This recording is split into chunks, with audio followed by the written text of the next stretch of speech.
Kevin Lee, what's been going on? Anything new? I can't call it. Living life, you know, rockstar lifestyle. What can I do? All joking aside, well, first of all, I got a couple bones to pick with you. What's up with you again? What do you have against my people? What you mean? We're not all inbred. You know, I'm part Irish, right? So, I mean, I'm talking majority here. I'm speaking in majority here. Nah, you know, I'm gonna have my things to say about everybody, but look, it's always some hints of truth, a little bit of comedy, you know. But Lee's a very Irish name.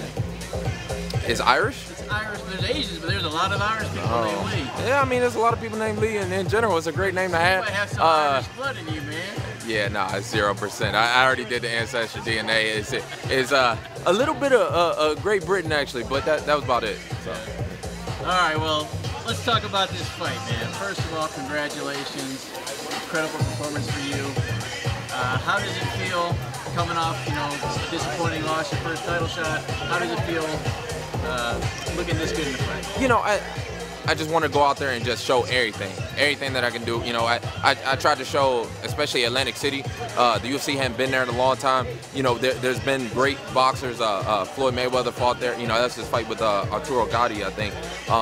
You know, Tommy Hearns fought there, Joe Louis. So it's got a rich history of combat sports. I wanted to show that next evolution, and I felt like I got to do that. You know, I got to show I fought one of the most dangerous, explosive kickboxers in the world, and you know, I won most of the striking exchanges. Out kickboxed him, outboxed him, shows a lot of the groundwork, beating him up on the ground. I mean, I tried to show a complete game, and I felt like I got that done. That's what I was going to ask you. You know, I know you're confident in your stand-up, but obviously the path to victory with Barboza was through the ground.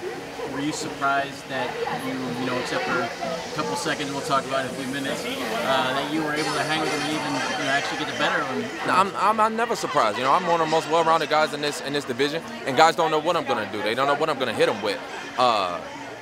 So no, it wasn't no surprise. I went out there. We planned for that. You know, I just haven't got to show the world what I can do yet, but you know, the folks around that really know me, know what I'm doing, know the work that I'm putting in, and like I said, I'm showing the new evolution of MMA. You got to be able to do it all. You got to be able to strike with a guy. You got to be able to take him down. I've just taken what his weaknesses, and I'm gonna amplify him. You know, that's one of the things. A true champion can adapt to anything, and I can adapt to any style. You know, people before this fight, they were asking me, oh, am I trying to gonna emulate the game plan of Khabib? But Khabib just ran him over and ran him like a truck, and I wanted to show everything. You know, I wanted to show I can do what Khabib did, plus even more, and I feel like I got that done. All right, we'll go to the negatives before we get to pops. You know me, I like to focus on the negatives. First of all, this weight. Sure. Do we kind of explain a little bit with the problem with the, you said you didn't want to talk about it, but according to the sauna, that Yeah. But you had talked trash about people with this weight before, and then it happened to you. So what do you do going forward? You know, you had mentioned maybe moving up. Are you going to be able to stick in this division, or are you going to see cheerleading for that? No, 100%. The division is there to be had. It's for me. You know, I can still make the weight. That's going to be for the foreseeable. 155 is the deepest division. It's the one with the biggest fights. That's where I see myself stand. You know, all these guys. You know, you're talking about Eddie Alvarez couldn't take a fight against Khabib because he was 190 sitting there. You know, Paul Felder stepped on the scale a couple minutes before me. He was 190. You know, we all the same size. All of us are 190, 195. Only reason I'm calling for a 65 weight class is, you know, the commission's approved it for a reason, because that's for our health and safety. You know, all of us are cutting the same weight. We can just all go up and still fight the same. That's the only reason I'm pushing for it. But 155, I'm here to stay. Like you said, the thing with this weight cut in particular, real fighters understand, real people that really went through the weight cut understand what I'm talking about. You know, the timing is off.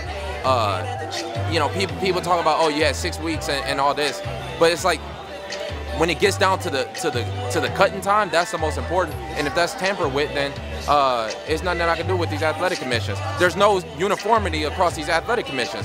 You know, if I was fighting a week before, I would have had an extra hour to make that weight. The weight was coming off, but I ran out of time. They wouldn't allow me to continue to cut.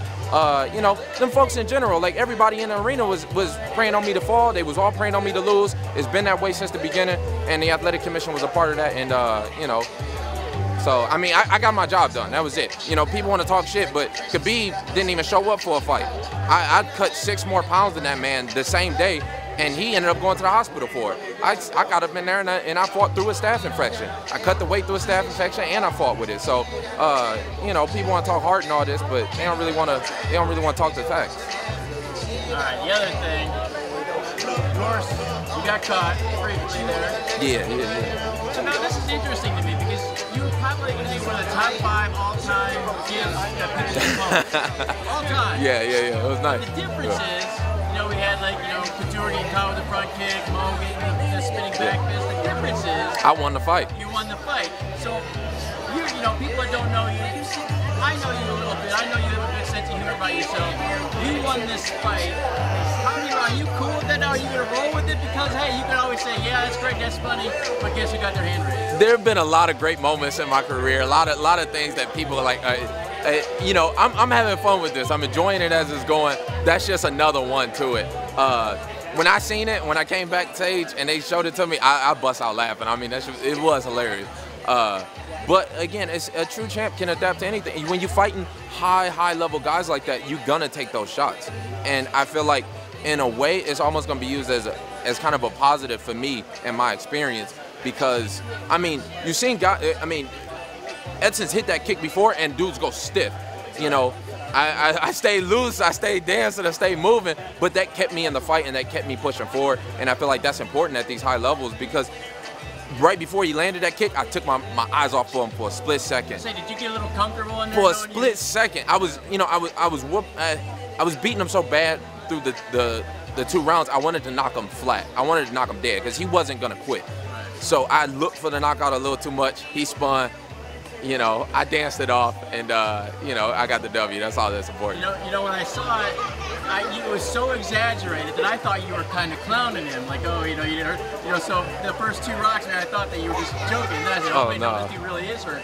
So you get hit with a cup. Are you completely blank? Are you like, oh my God, where's your mind when this happens? The thing is, and that's what I mean. This is an experience. You know, you don't know unless you in there. But because I had been preparing in unusual ways, let's say that, like I prepared for this fight different than I did any other fight, and one of the things was staying focused the whole time. So I wanted to keep my eyes on him. So even as because my equilibrium gets tossed off, you know, I seen 4 of them. I just wanted to keep my eyes up, find one of them, keep my eyes on it, and then grab that motherfucker. But he got the job done. Yeah, exactly. You did exactly what you should have done. You know, when you did that, were you kind of like, was that you were immediately thinking, okay, let me get a hold of this guy, and were you surprised that he didn't try to keep the distance? I mean, I closed the distance, took him down, ended up regaining my wits, and then I finished the rest of that round on my feet, and won the round on the feet. You know, even after getting hurt. So you know, I was in the moment. I'm just doing my thing. I'm just moving, but you know. You know who? It's funny because Saddam Hussein's brother did that to America. Who did it? Saddam Hussein's brother. Oh my God, this dude. How long did it take you before you were back? In that moment? Maybe about 30, 45 seconds or so. I never left, you know what I mean? I kept my eyes on him the whole time, but yeah, it takes a minute to recover from shots like that. A lot of people concerned about your ankles. They're all right?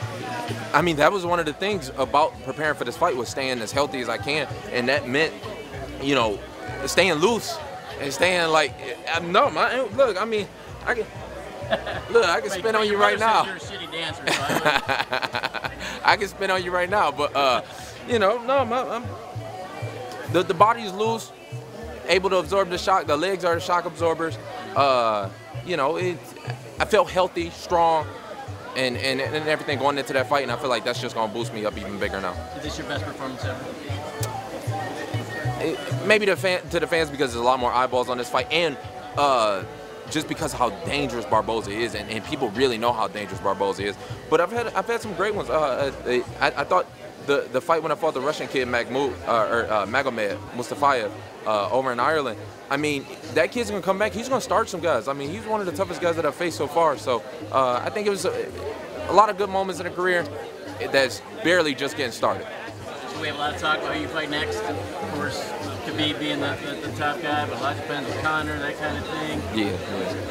And then the other thing, some people say, you know, reasons or not, you did miss weight. Do you deserve a title shot coming out of this weight?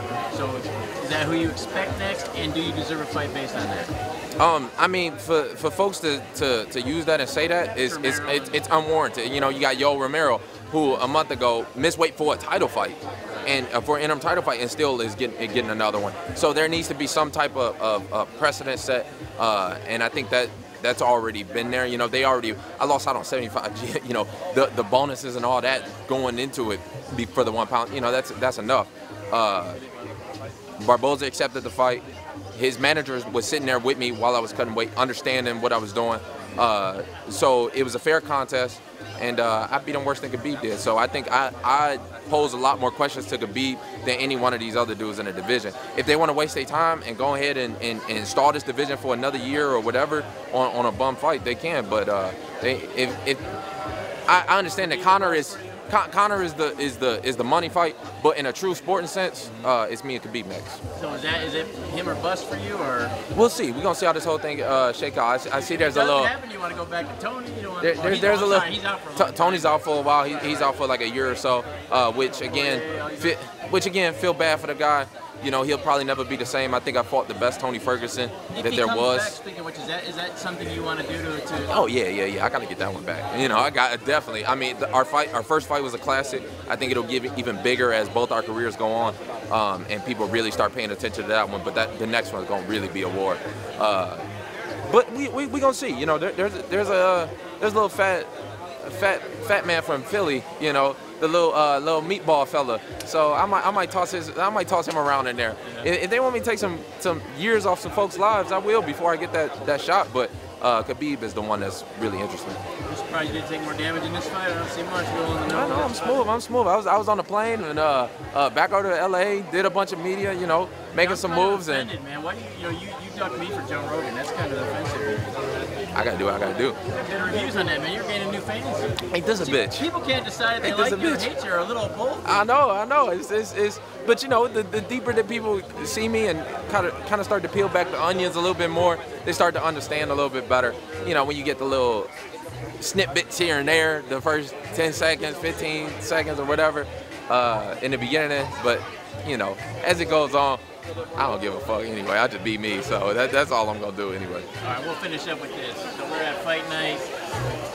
Kevin Lee main event beats the living crap out of Edson Barboza, and the most talked about person coming out of the fight is Keith Lee. What's up with that, man? You let him steal your thunder, man. Keeps doing his thing. You know, he's still putting in. He's putting in his work.